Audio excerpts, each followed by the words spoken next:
The person looked at the princess as the sleeping plant took hold. Her body slowly relaxed as her anxiety-ridden body became peaceful. I don't understand why you couldn't let me enjoy a piece of her before we kill her, Wolf, Fox whined. Wolf looked at Fox, angry at Fox's mentality. If it weren't for the mask he wore, Fox would have been able to see how angry Wolf was. Wolf understood that Fox was the type of person who enjoyed sexually assaulting the victim, though Wolf made sure that Fox stopped that kind of thing when they were working together. This poor girl had done very little to deserve death and was only a message for her mother, who was trying to develop technology to fight the Overflow. Wolf understood why this couldn't happen, though Wolf knew that Fox wasn't completely with them. Pulling out a serrated blade, Wolf placed the knife on the girl's neck and prepared to saw through. Though Wolf only needed to kill the girl, Wolf felt that sawing off her head would provide a stronger message. There was a feeling of sympathy for the soon-to-be deceased and the person that would come across this horrific scene.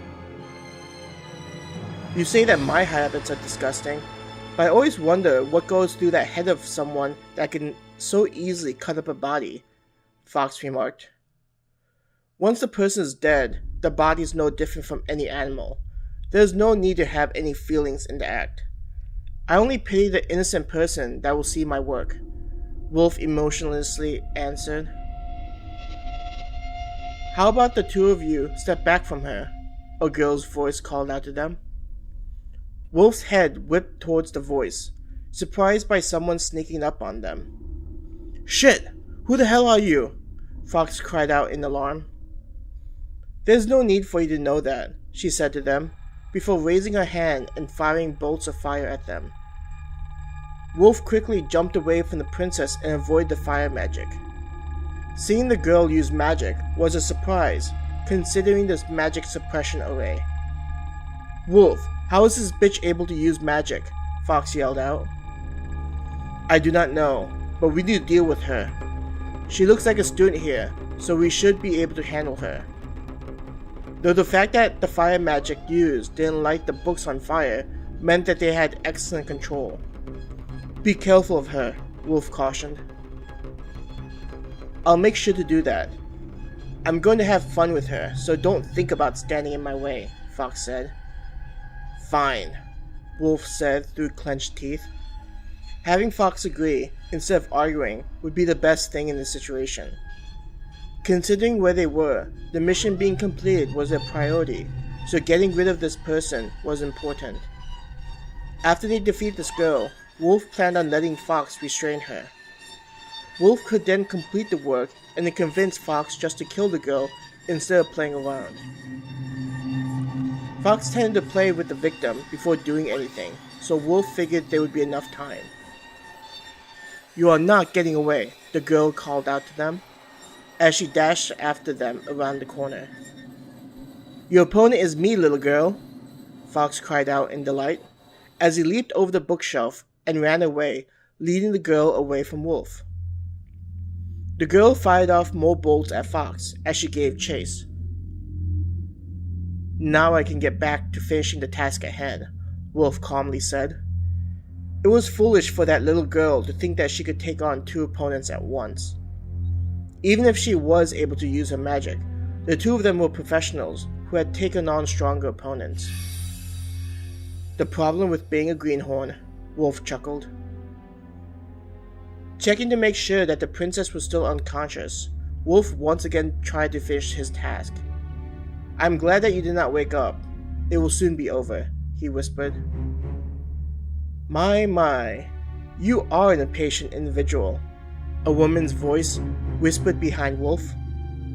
Wolf felt killing intent behind him and dodged to his left, down the aisle. There was another, Wolf thought, hearing a blade lodge itself into the bookshelf. Wolf understood that this person wasn't able to use magic, unlike that girl. I will be able to finish.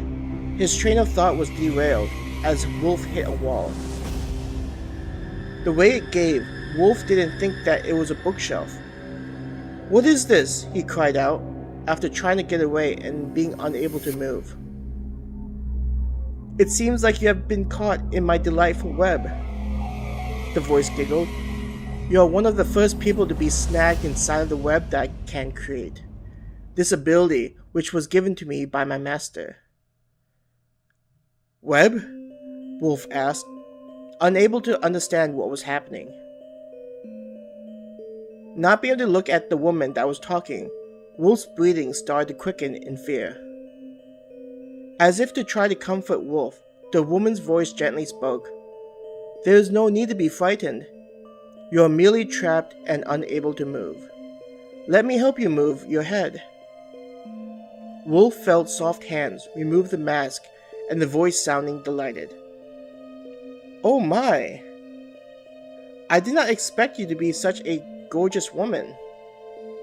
The woman's hand caressed Wolf's cheek after learning that Wolf was a woman. Out of nowhere, there was a light that was created, not as bright as the mana stones, but enough to shed more light in the dark aisle. As Wolf's head was released from the webbing, she turned her head and cried out in fright. You are... Yes. I am an arachnia, what you people call a beast person, I believe. My name is Aracia, a floor protector and loyal creation to my master. The woman named Aracia bowed her head. Wolf looked at this woman and realized how beautiful she was. Even if she was a beast person, her hair was a dazzling shade of purple, matching her eyes, and reached her shoulder. With a heart-shaped face, Aracia looked like a cool beauty. Her skin was like ivory and wasn't covered by any clothing. Looking down, Wolf noticed full breasts that were not covered by anything. Below her belly button, there was the body of a large spider, which made up her lower half. The exoskeleton was midnight black and seemed to glow from the light, like obsidian. Aracia's laughter sounded as refreshing as wind chimes. She looked at the way Wolf gazed at her body and seemed to find it amusing. It is understandable that you find my figure to be eye-catching, considering that my master is the one that created it. Created it? Wolf wondered. Yes, my master formed me from nothingness with only his thoughts, creating me into something that would serve his purpose, Aracia answered. Noticing Wolf's confusion, she elaborated, My master is what you humans would consider a god, but not like your powerless ones that only seem to hide. I do not understand. Wolf tried to wrap her mind around what she was being told. Shh. There's no reason for you to wonder about that. I am only here because he asked me to keep an eye on the princess. Being such a wise being, my master found it odd that none of you had made yourself known, even though the princess was researching ways to stop the overflow. Seeing what happened to the two ruined cities, it was not difficult to guess that someone wanted the overflow to occur.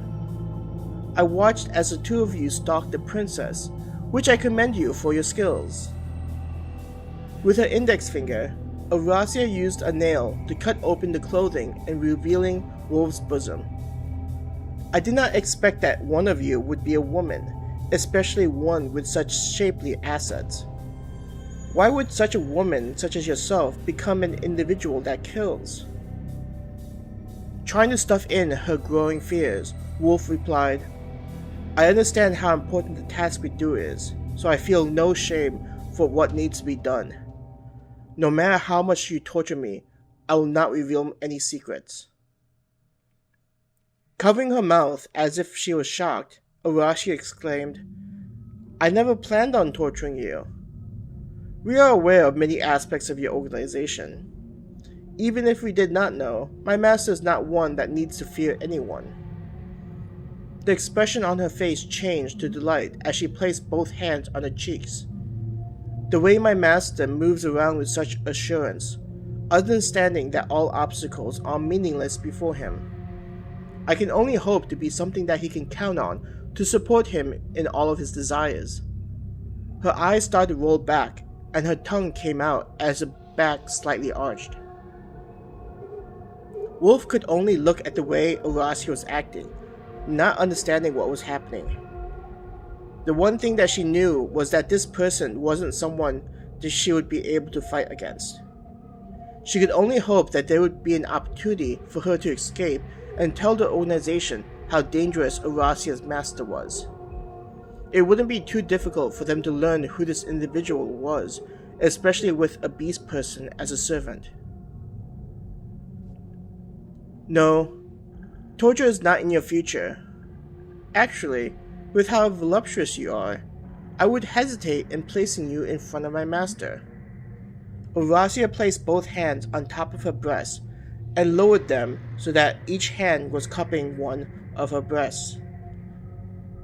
As you can see, my master enjoys to surround himself with well-endowed women. To have my body be shaped into one that fulfills his sexual desires is happiness for me, she calmly explained. Since I am not the only person my master has his sight on, I am unable to monopolize his attention.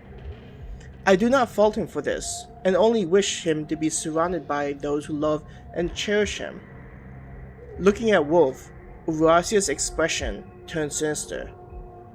Though I may not have an issue with the other women taking up his attention, this does not mean that I would be foolish enough to place another one in front of him.